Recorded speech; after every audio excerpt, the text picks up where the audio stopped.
Well,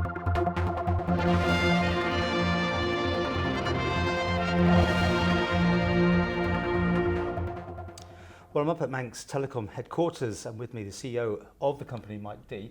I thought it'd be worthwhile catching up with you sometime before you depart, because you've announced that you are stepping down. And I was just trying to think before we started that you literally go back to when it was British Telecom and that big day with the envelopes with cable and wireless, and the MT was coming into Yeah, I was already on the Isle of Man. I originally came here with what was the Doughty Group. I don't know, I'm sure what they're called now. They were GE Smiths up in Oncon, worked up there in the factory as an accountant, and then I worked for Castle Industries. But they advertised these jobs on the Isle of Man, which they didn't specify what they were, and I thought, well, that's interesting. And got an interview in the Palace Hotel in the bedroom by Price Waterhouse, or it wasn't Price Waterhouse, it was Coopton Lybrand Consultants. And they said, we're going to set up a company on the Isle of Man. The Isle of Man government have said that, we're going to issue our own licence. If you want to bid for this BT, you have to set up a local company. We're looking for a chief accountant, as it was. And so I applied for the job. I got it.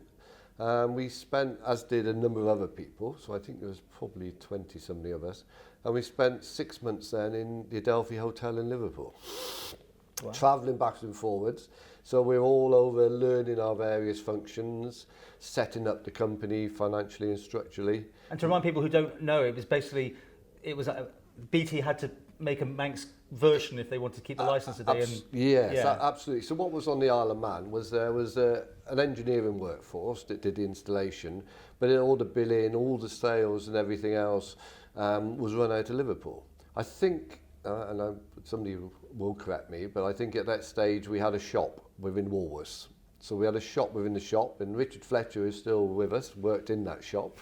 And there are a few of the other people that worked in that team to set up the company. Now, it all came down to, as I was alluding to, this envelope opening. And I remember Cable and Wireless were offer free phone calls, weren't they?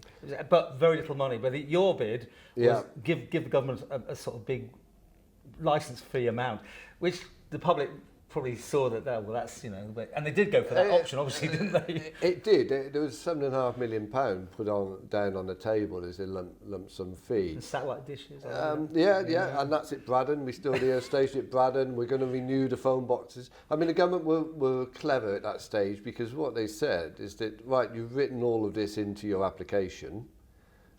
We'll give you a licence, but we want a side agreement specifying that you will do all these things.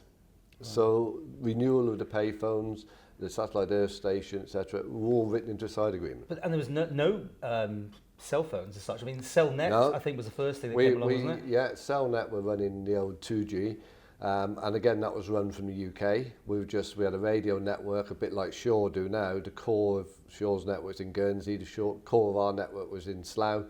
But we took over that. We set up our own, network on the Isle of Man.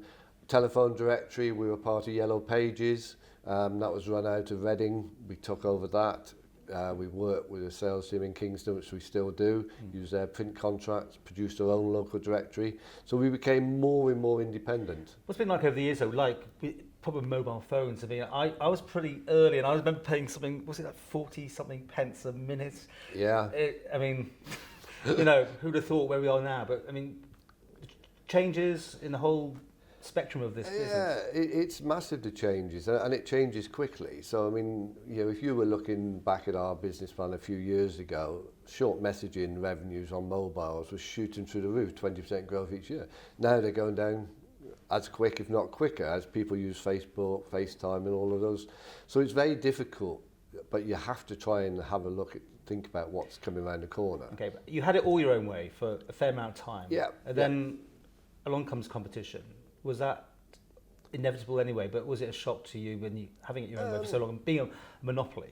Yeah, I think we always, one of the things I think we did right was we always tried to view ourselves not as a monopoly, and to, when we look at our pricing, to always benchmark ourselves. But from the perception from the outside, we're a monopoly, and that causes you problems, because where a customer doesn't have choice, they're always going to complain. So actually the introduction of competition in some ways helps. I mean, we all know this is a small market. We're a small market town, 85,000 people. Competition for competition's sake is never going to work. Somebody has to invest. But customer choice, I think, is good for the island. And we've had people like Manx selling our broadband long before Shaw ever came in. But where they were a good competitor is they didn't do it on price. They added value. They added services to that basic service which they took from us and gave the customer a new product. Is there real competition though between you? I mean, in the past I think there's been a sort of feeling that it's just carve it up between the two of you. And even the regulators sort of mooted that maybe a little more competition from time to time has been needed. I mean, without them, would you be charging 48p a minute? I'm joking, but has that caused the prices to come down? Having some. I think the competitors always claim and that they've forced prices down. I mean, there's always some response to competition, but I don't think, certainly we don't in any way collaborate with Shaw, and if we could take back the 100% of the market tomorrow, we would. Okay. 3G, that was a big moment for the company, with the first switch on of a live circuit anywhere. Yeah. Was it in the world? I mean, it was yes, I think it was the first commercial network. Ironically, it wasn't the finished version, was it? It was a trial version 3G. Yeah, I think we worked with NEC of Japan, Siemens of Germany. They set it up and it was up and it was running. But in terms of taking it to run it as a commercial network, they weren't interested. So I think they basically sold it to us for £1. And we had the bones of a 3G network, which ultimately got replaced. But we did have it. And then 10 years later, whatever it is, 4G. I mean, it just constantly. I mean, this is obviously huge. That 5G will be somewhere in the future, and whatever G's to follow that. Is it just constantly playing that game now? It's speed. What we're finding, and the increasing challenge in the market of this size, is the investment concerned to keep up with technology is, one, it's increasing, but also you have to do it over a much shorter life. So originally you put in telephone exchanges and you were like 15-year lives or something. Some of the processors we're putting in now at the heart of our telephony system in 3 to 5 years are redundant. Whether it's the software, but usually the hardware as well. So the turnover investment is much quicker.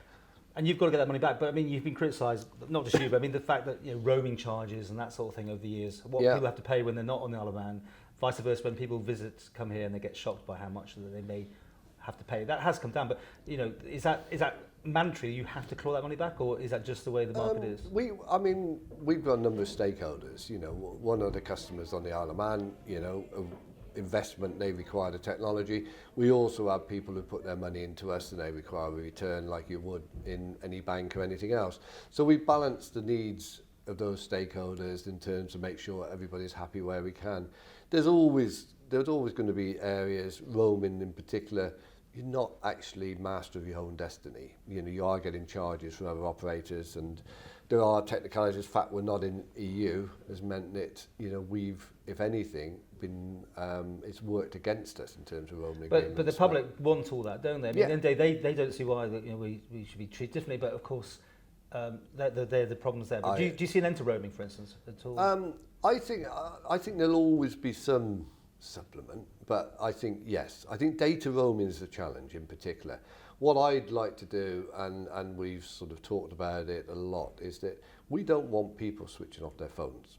So we hear people on the planes, on the boats, or make sure your phone's switched off. Or have a UK SIM. Or have a UK SIM, or sit in Starbucks on the Wi-Fi. Sure. What we want them is to have confidence to use the roaming, and I think that will come down to, if my daughter's away and says, well, it's going to cost me £10 for the weekend, I can use it as much as I like, that's fine.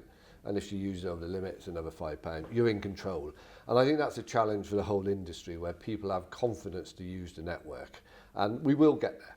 Do you regret when you had that bolt-on big launch, and then the regulator said, I think it was the advertising standards said, you haven't got that wrong. Do you regret misleading people on that particular case? I don't think there was ever any intention to mislead people. I think they pulled us up on a technicality on the wording. Actually, if you looked at it, the wording was almost identical to what was happening in the UK. But there's a bit of enthusiasm for pulling us in line. That's fine. Because Manx Telecom, when they've done things about local branding, is one of the most highly regarded. Is that something you protect or want to protect? I think it's interesting when we do the brand. We brought some people in and we looked at Manx Telecom as opposed to Shaw and other brands, and the question was, do you get rid of Manx Telecom? Because the views that we're not a telecom company, because we also do IT, we're in managed services, and we should get rid of telecom. And the strong view came back is people saw Manx Telecom as the local company, and any changes to that name would be wrong. So we tweaked the brand. Well, it was a local company, but of course now it's floated. Oh yeah. Well, one of the interesting things, going back to those early days, that BT paid £7.5 million up front. That was about 25% of the asset value of the company. And the government were offered the opportunity to take that money in shares in the company. Anybody going back to 1983, and I know, if you speak to the likes of David Cannon, who was around that time, will tell you how much they had in the coffers at that stage. And it wasn't a great amount of money. So they took the 7.5 million and ran, which I don't blame them. But then people kept saying, well, when are we going to get these shares? Because what was said is if the government take that money in shares, we will form a separate company and then we will offer shares to the general public. So over the years, there have been numerous questions, even in the House, about when are the public going to get shares? So it's taken me 31 years, but now the public can buy shares in Manx Telecom and own it. What was it like having BT/Telefonica/whatever else as your bosses and then being set adrift? Was that a challenging moment, not having a parent company? I think it's got challenges. I mean, when you're part of a big organisation, you get a lot of backup, legal, procurement and those things. And it's like any business on the Isle of Man. I've always said you've got to learn to punch, beyond your weight. I'm thinking like when an iPhone comes out, in the old days you could bolt onto whoever, the bigger baby. Yeah. You've had to struggle harder, haven't you, to get your fight of the share of those phones? You do, and I mean, I knew the finance director who was in Apple in the UK, Len Rinaldi. He was a great motorbike man. He came over TT, and those are the sorts of things you do. You get the personal relationships, any way you can try and find to get in and promote the Isle of Man and promote our special need to get these things in. So it's a battle, but Was that handled well with 4G? Everyone was expecting 4G from day one. That was how it was sort of sold to us with the Mike Cavendish advert. Yeah. And then people found that their apples weren't going to work. Do you regret that way it was handled? I think it was unfortunate, but it does identify the problem you alluded to before. The big boys will say, yes, you'll have it, but if it doesn't happen, it doesn't worry them. To us, it was a big issue, getting Apple approval for the network. I think it was delayed. a public expectation it was going to all just work that day. Yeah. From whatever day you set, and it wasn't to be. But No, and we had discussions internally. Do you delay the launch? Clearly, we weren't allowed to. Well, we thought we weren't allowed to because we given commitment to the regulator to launch on a specific date, by a specific date. Well, some phones worked, didn't they? I mean, it just they wasn't... did, yeah, Samsung. And so you hit it for some, but Apple was a sort of big one. There's a lot of big base of Apple users, so there were people that were, unhappy. We talked about it for a long while, but we felt it's better to go out there and launch with what we had. And then, and keep pushing Apple. Once we got the network up, we could push Apple to then give us approval. Okay, you're moving on. You floated. You've obviously done quite well, no doubt, yourself out on a little, deal when you floated. I mean, you're not complaining. No, everyone here has done quite well. I think it's been a success for the company. Floating the company. I think it's absolutely the right move for the Isle of Man and the customers as well. It gives surety, and my decision to move on is nothing to do with making or not making money. It's when I joined, the retirement date was 60. I'm 60 in June, and you sort of say, well, when do you go? And I think you can hang around too long. This is a fast moving business, and maybe it's time for somebody else to put the enthusiasm and energy into it. What's clear though, you feel in that sense you're an Isle of Man, hurrah. Is there a danger that somebody could come in and just look at it as, making money and doing just that and not supporting parish walks and other things that you do? I think from the board perspective, and I actually had a meeting with the chairman yesterday, they recognise very much that whoever it's in, whether it's a local person or even if it's brought in from the outside, they have to understand that our business is the Isle of Man, and that's the core business. You know, we have the icing on the cake, we've got a hosting business, we do stuff out in the UK. But in the end, the shareholders have bought into this company's solid base of revenue on the Isle of Man. So I think, you know, if we were to get to the stage where somebody turned their back on the customers of the Isle of Man, stopped investing in the Isle of Man, they would suddenly find that the business would go down very quickly. Any regrets? Things you didn't do that you wanted to get done here? No. I think you know, there's always a question that comes to people's mind. You know, why did you stay there so long? And I think as we went through, you know, about 5 years, I'd be thinking, is it time for me to move on? And what actually came out, about every 5 years, we had a change. So we went from BT, we went into O2, we went into private equity, or Telefonica, private equity and public. So the job's changed. Okay, so what's next? You're going to go on different boards? You're going to the amount of leisure? What? I think the family were very concerned. You know, I was going to be either hanging around at home or even worse, hanging around, you know, in a bar somewhere, enjoying myself. So I'm going to keep busy. I mean, over the years, I've done things. I've been involved in athletics, Manx Harriers. I was in Isle of Man Gymnastics, Vagabonds Rugby Club. I've got sporting things that, you know, I may get involved. There may be the odd board that I will go on. I'm not doing it to replace my salary. I don't want to be a professional non-executive director. So anything I take on, it will be something that I think I'm going to get some enjoyment out of.